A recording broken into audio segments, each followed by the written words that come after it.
જય શ્રી કૃષ્ણ ભક્તજનો. તો આજે હું તમને એક સંત ચરિત્ર સંભળાવું છું, જેનું નામ છે સંત નામદેવજી મહારાજ. તો ચાલો આપણે સાંભળીએ. પરમાત્મા શ્રી સંતરામ મહારાજ અમર છે. સંતોનું મરણ થતું નથી, સંતોને જગત ભૂલી શકે નહીં. તુકારામ મહારાજ અને તુલસીદાસ મહારાજને જગત કોઈ દિવસ ભૂલી શકે તેમ નથી. જગત કાળને આધીન છે, કાળ ભગવાનને આધીન છે. કાળ ભગવાનનો નોકર છે. જીવે જીવનમાં કરેલા કામનો હિસાબ જોવાની ઈચ્છા ભગવાનને થાય છે. ત્યારે ભગવાન કાળને જીવ પાસે જવાનો હુકમ કરે છે. પરમાત્માને હિસાબ આપવાનો પવિત્ર દિવસ તે મરણ. જે જીવનો હિસાબ ગોટાવાળો હોય તેને ભય લાગે છે. અંતકાળમાં જીવ દુઃખી થાય છે. પ્રભુએ આંખ દર્શન કરવા આપી છે. આંખ કોઈ સ્ત્રી, કોઈ પુરુષ જગત જોવા નહીં, આંખ પરમાત્માના દર્શન કરવા આપી છે. માનવ આંખ મનથી શક્તિનો વિનાશ કરે છે.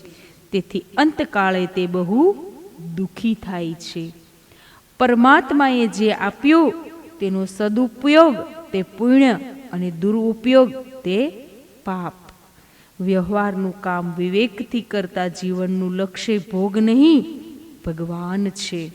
પ્રભુએ માનવને બે આંખ શા માટે આપી છે? એક આંખથી જગત જોવાનું, બીજી આંખ પ્રભુમાં રાખવાની. જગતમાં રહેવાનું, જગતના વ્યવહાર કરવાના, પણ એક આંખ પ્રભુમાં રાખવાની.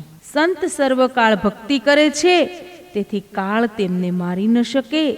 જે કામને આધીન છે તેને કાળ મારે છે. જે ભક્તિની સમાપ્તિ કરે છે તેને કામ મારે છે. સંતો સર્વકાળ ભક્તિ કરે છે, તેથી સંતો અમર છે.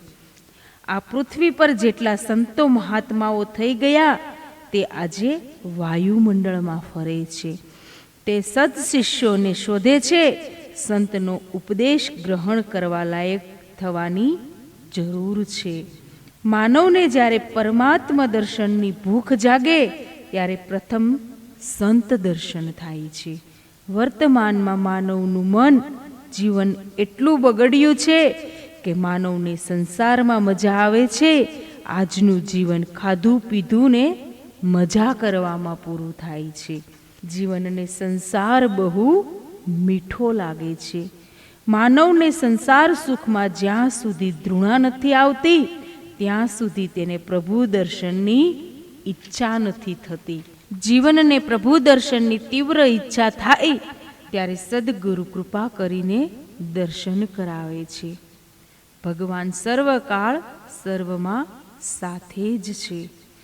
ભગવાન જ સદગુરુ રૂપે આવે છે. સદગુરુ અને પરમાત્મા તત્વ એક જ છે. ઘુવડને સૂર્યનારાયણના દર્શન થતા નથી, તેમાં તેની આંખનો દોષ છે. તેવું જ આપણું છે. સદગુરુદેવના દર્શન માટે લાયક બનો. જગતમાં સત શિષ્ય દુર્લભ છે. સત એટલે પરમાત્મા. પરમાત્મા દર્શનની તીવ્ર ઈચ્છા જેને હોય તે સંત. આવા સંતના દર્શનની ઈચ્છા જે કરે તે સદ શિષ્ય. જે ક્ષણે ક્ષણે કાળના મૃત્યુના મુખમાં જાય છે તે સંસાર. સંસાર અનિત્ય છે. સંસારનું સુખ નિત્ય નથી. સંસાર સાગર પાર કરવા સદગુરુદેવના દર્શનની ઈચ્છા કરો. સંત કૃપા, ગુરુ કૃપાથી ભગવાનની પ્રાપ્તિ થાય તે કાયમ રહે છે. તુકારામ મહારાજના જન્મ પહેલા એક સંતે શરીર છોડ્યું. બાદમાં સ્વપ્નમાં તુકારામને સંત દર્શન થયા. સંત કૃપાથી ભગવાન મળે તો કાયમ રહે છે. ગુરુ કૃપા વિના જ્ઞાન ટકતું નથી. સમજણ જ્ઞાન બધામાં છે, પણ તે ટકતા નથી. ઘણા કથામાં લોકભયથી શાંતિ જાળવે છે, જ્ઞાનમાં સ્થિર રહે છે, પણ ઘેર ગયા પછી જ્ઞાન ટકતું નથી. કેટલાક ઘરમાં શાંત જ્ઞાની હોય છે, પણ દરવાજો બંધ કર્યા પછી એકાંતમાં રહે છે. ત્યારે તેમનું જ્ઞાન ટકતું નથી. પરમાત્મા સત્ય સ્વરૂપ, જ્ઞાનરૂપ, આનંદ સ્વરૂપ છે. સતગુરુદેવથી જ્ઞાન પરમાત્મા મળે તો તે કાયમ ટકે છે. જે પ્રયત્નથી પુસ્તકો વાંચી જ્ઞાન મેળવે છે તેનું જ્ઞાન કાયમ ટકતું નથી. તુકારામ વિઠ્ઠલનાથજીની પ્રાર્થના કરે છે, તેમને સંતની પરીક્ષા કરવી છે. સંતની પરીક્ષા કરશો નહીં, રાખ ભલે બુઝાયેલ દેખાય પણ દજાડશે. તુકારામ વિઠ્ઠલનાથજીને પ્રાર્થના કરે છે, આપ કૃપા કરીને મને સંત દર્શન કરાવો. તુકારામજીને સ્વપ્નમાં સદગુરુના દર્શન થાય. તુકારામજી સ્વપ્નમાં ગંગા કિનારે છે, ગંગા સ્નાન કર્યું છે, કિનારે બેઠા છે અને ત્યાં તેમને ગુરુ દર્શન થયા. ભગવાનની પ્રેરણાથી ગુરુદેવ તુકારામને અપનાવે છે, તુકારામને ઉપદેશ આપે છે. સતગુરુના ઉપદેશ પછી તુકારામજી ગુરુજીને દક્ષિણા માગવાનું કહે છે. ગુરુદેવ દેહાભિમાન મારવાની દક્ષિણા માગે છે. આજથી તું પુરુષ નથી, તું સ્ત્રી નથી, આજથી તું પરમાત્માનો અંશ છે. આ દ્રઢ ભાવ કરવાનું કહે છે. તુલસીદાસજીએ કહ્યું, સિયા રામમય સબ જગ જાની, જગત રામમય છે, જગત ભગવાનને છોડીને રહી શકે નહીં. દુઃખ આપનાર દેહાભિમાન છે. હે માનવ, તું સ્ત્રી પુરુષ નથી, તું શરીર નથી, શરીરનું સુખ નથી. શરીર એ માટીનું પૂતળું, માટીમાં મળી જશે. ગુરુદેવે દક્ષિણામાં તેનું દેહાભિમાન માગી લીધું.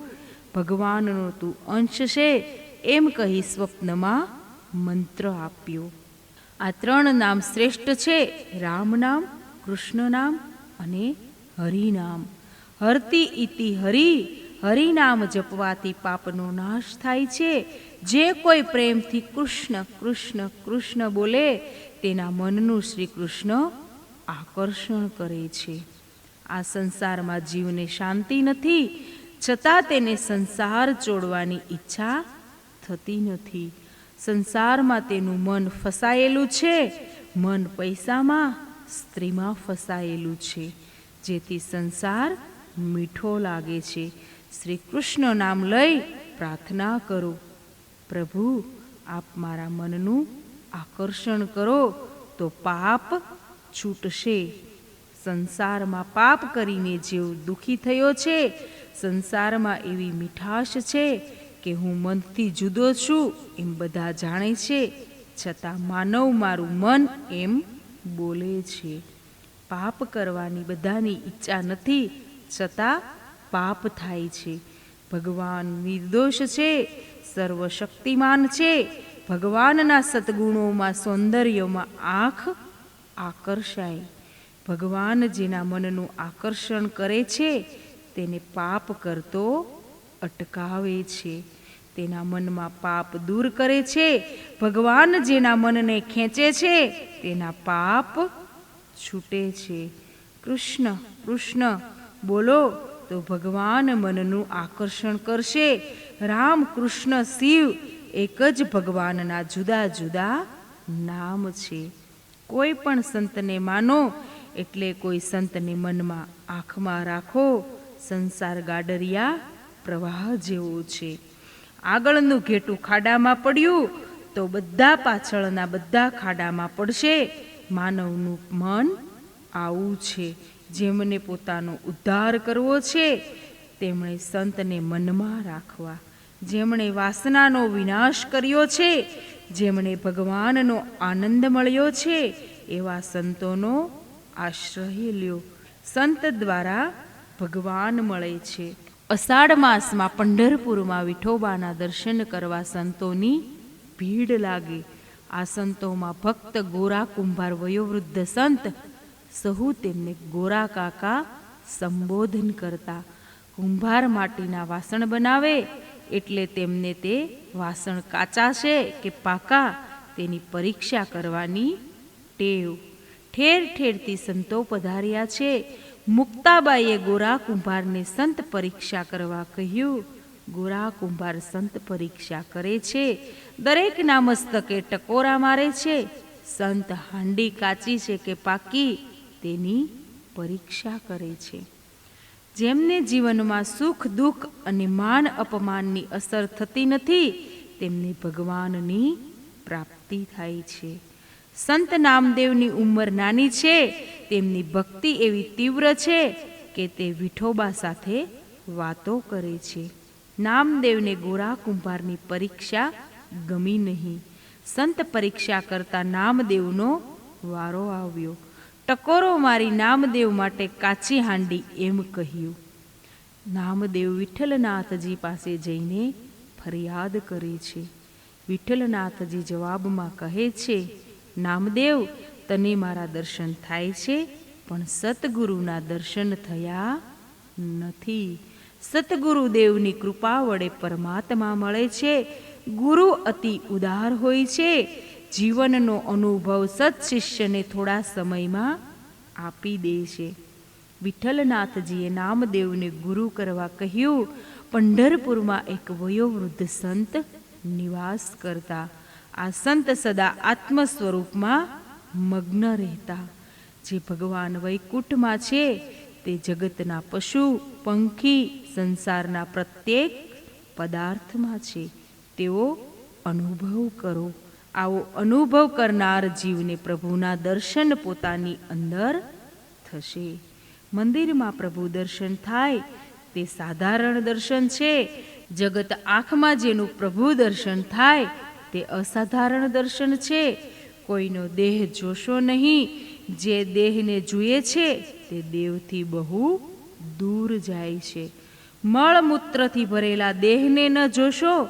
દેહની શોભા અંદર બિરાજેલા દેવથી છે. સૃષ્ટિને નહીં, દ્રષ્ટિને સુધારો. આંખ, મન અને સ્વભાવને સુધારો. દેહ ભાવ દુઃખ આપે છે. જગતને દેહ ભાવથી જુઓ. જગતના સ્ત્રી પુરુષમાં સીતારામના દર્શન તુલસીદાસજીની જેમ કરો. સંત કૃપા થાય તો જગતના જડ ચેતન પદાર્થોમાં પ્રભુ દર્શન થાય અને પોતાનામાં પ્રભુ દર્શન થાય છે. આત્મામાં પ્રભુ દર્શન. બ્રહ્માનુભવ જેને થાય છે તે જગત સર્વમાં પ્રભુનો અનુભવ કરે છે. વિઠ્ઠલનાથજીએ નામદેવજીને કહ્યું કે મંદિરમાં જેમ ભગવત દર્શન કરો છો તેમ સર્વમાં ભગવાનના દર્શન કરો. નામદેવજી ગુરુની શોધમાં નીકળ્યા છે. વિઠોબા ખેચર તેમના ગુરુ થયા છે. નામદેવ જુએ છે તો તે શિવલિંગ પર પગ મૂકીને સૂતા છે. નામદેવને આશ્ચર્ય થયું. તેમણે નામદેવની પૂંછા પર કહ્યું છે કે મારા પગ એવી જગ્યાએ મૂકો જ્યાં શિવલિંગ ન હોય. જ્યાં નામદેવ તેમના ચરણ ઉઠાવી મૂકવા જાય ત્યાં શિવલિંગ પ્રગટ થાય છે. તેમણે નામદેવને કહ્યું, સર્વત્ર શિવ છે, સર્વત્ર વિઠ્ઠલનાથજી છે. જગત શિવરૂપ છે. જગતને જોવાથી લાભ નથી. પ્રભુને સર્વત્ર જુઓ. પ્રભુ સર્વમાં મળેલા છે. સતગુરુની નામદેવ પર કૃપા થાય છે. હવે નામદેવને સર્વમાં ઈશ્વરના દર્શન થાય છે. ભગવાનને નામદેવ ભાખરીનો ભોગ ધરાવે છે. કૂતરો ભાખરી લઈ જાય છે. નામદેવને કૂતરામાં પણ પ્રભુના દર્શન થાય છે. જ્ઞાન ભક્તિ અતિશય વધે ત્યારે સર્વત્ર પરમાત્માના દર્શન થાય છે. વૃક્ષ પરનું ફળ પરિપક્વ થયા પછી તે ઝાડને ચોડી દે છે. આ સંસાર વૃક્ષ છે. એમાં જ્ઞાન ભક્તિ પરિપૂર્ણ થાય તો પરમાત્માના દર્શન થાય. સર્વમાં ભગવત દર્શન ભલે ન થાય, સર્વમાં ભગવાન છે એવી ભાવના કરો. મંદિરમાંની મૂર્તિમાં ભગવાનની ભાવના કરીએ છીએ તો માનવમાં ભગવાન છે એવી ભાવના કેમ ન કરવી? માનવ માનવને જુએ ત્યારે કામ વિકારની ભાવના ત્યાગે. એ સ્ત્રી પુરુષ છે એ ભાવના ચોડે. પોતાનામાં તેમ સામેનામાં ભગવાન બિરાજે છે તેવી ભાવના તો પરસ્પરના ભગવત દર્શન કરી શકે. જે જગતને ભગવત દર્શનથી જુએ છે તેનું મન શાંત પવિત્ર બને છે. આપણે પ્રાતઃકાલે પ્રથમ ઉઠતા પૃથ્વી વંદના કરીએ છીએ, પૃથ્વી માતાની ભાવના કરીએ છીએ, જળમાં ચેતનની ભાવના કરીએ છીએ. આવો સર્વત્ર ભગવત ભાવ થાય તો એક દિવસ આપણને આપણામાં આત્મ સ્વરૂપના પ્રભુ દર્શન થશે. સંત જગતમાં રહી જગતને ભગવત ભાવથી જુએ છે. આપણે પણ સર્વમાં ભગવત ભાવના રાખીએ. ઈશ્વરનું સ્મરણ છોડશો નહીં, સલાહ એક ઈશ્વરની લેવી. દુઃખમાં સાથ આપે તે ઈશ્વર છે, સુખમાં સાથ આપે તે જીવ.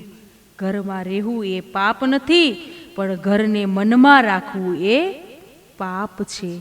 બંગલામાં ભોગ વિલાસમાં રહેનારને ઉપનિષદનો અધિકાર નથી. પ્રત્યેક કાર્યના આરંભમાં પ્રભુને વંદન કરો. જય શ્રી કૃષ્ણ.